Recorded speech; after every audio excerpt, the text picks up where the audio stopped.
Hello, folks, and welcome to the first vlog of the semester of the fall 2023 semester. You know how it's weird we call it fall when we start school in August?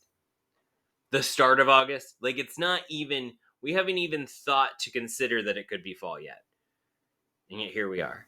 I'm Mr. Righthouse. I am your teacher. Welcome to the first of many vlogs. So if you have not been in class yet, maybe you're a student who hasn't made it to class yet. Here's the deal. I do these every class period. So I record these every class period to save you a little bit of watching a long meandering recording. I cover exactly what we cover in class for that particular day and let you get on your way. So let's get started so we can get you out of here quickly. Spoiler alert, pretty short day today. The first thing I had you do when you got to class today was our first Mug Monday. We're going to do these every Monday. I'm going to show you a sentence. There's going to be a handful of things wrong with it. I'm going to ask folks in the chat or you at home to think about what might be wrong. So let's take a look. This year, writing will be a major focus. It's important to understand grammar rules. Without them, your writing is difficult to understand. What are some things wrong with this? Take a second look at it. I'm not going to give you 5 minutes. You might see some things right away. You may see some things that are a little bit trickier, but let's take a look. Okay, so initially, right off the bat, everyone says it's too long, right? It's a run-on sentence. It's too long. It needs to be chopped up. Absolutely, we'll get to that in a second. The other things are the wrong it's. If we are saying it's short of it is, right? If we're substituting it's instead of it is, we need to have that apostrophe. If we are using it as a possessive, like its color is red, or its address is, or whatever, right? I don't know, those were really two terrible examples for what it's worth. We are not using the possessive, which actually is sort of flip-flop from what we normally do, but maybe that makes it easier to remember. If you're going to use that apostrophe, it's going to be it is. Grammar is spelled wrong. The wrong your. We're not saying you are writing is difficult. We're saying it's your writing, so it needs to be Y-O-U-R.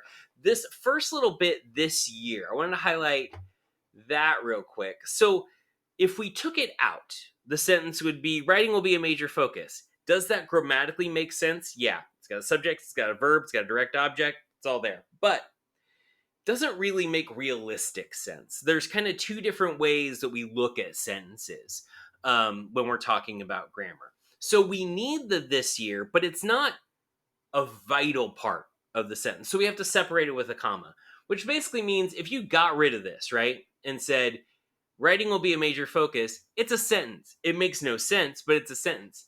But if you cap it off with this comma, if you include this comma, that means you can include this stuff, add it in with this, and the whole sentence works. Additionally, a lot of folks said this was a run-on sentence. You're absolutely right.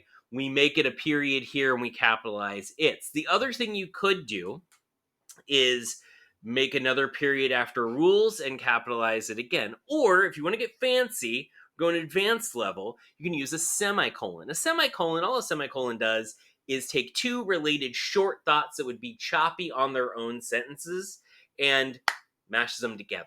So we use a semicolon. It's important to understand grammar rules. Without them, your writing is difficult to understand. So we take these two related thoughts that would be like really short and stilted you'd sound like a robot if you tried to make them their own sentences. You use a semicolon, you can combine them into one longer thought. You don't have to use an and, but, or contraction, but conjunction, and then you get the whole thought together, okay? Again, we're going to do this every Monday, not for a grade necessarily, just as a good practice, because as you move out into the real world, how you write and those yours and itses and misspelling grammar and things will be noticed and could be judged by people. So it's helpful to kind of do this every Monday just as a sort of a refresher on some of our rules. I then asked you, what is your relationship with social media? What positive or negative experiences have you had on social media? Overall, how do you feel about social media's presence in your life? A lot of people had really good answers. Some people like it because they can keep up with friends and family. Some people hate it and think it's a cesspool. Some people were kind of in between. Some people know it's bad, but they do it anyway. It's kind of where I am.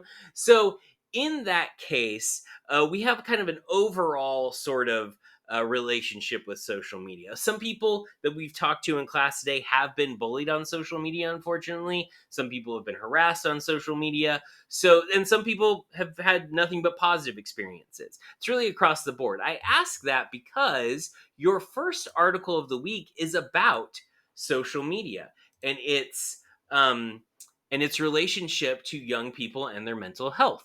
So the article of the week is up online right now. You will open it up. It's in a couple different spots. It's on the front page. It's off on the side of the course page. It's also in the Unit 1 content area as well. You're going to download that document. You're going to edit it. You're going to pick one prompt after you read the article. You're going to pick one prompt, answer that prompt in a well thought out paragraph, and then you're going to turn it back in. Make sure you save it as something that you know it is, so you don't turn in the wrong document or turn in nothing at all, okay? Or turn in a blank document, which always happens too. If you have trouble editing that Word document and turning it in, please let me know. Okay, this is the start of the year. Most of us have been there before, y'all seniors, but we have some new folks. If you have some trouble turning things in, please let me know and I will help you as much as I can. That 15-point paragraph is going to be graded on how well you answer the question, how well you support that answer, and did you proofread it? Did you check? Does it look okay? All that stuff before you turn it in.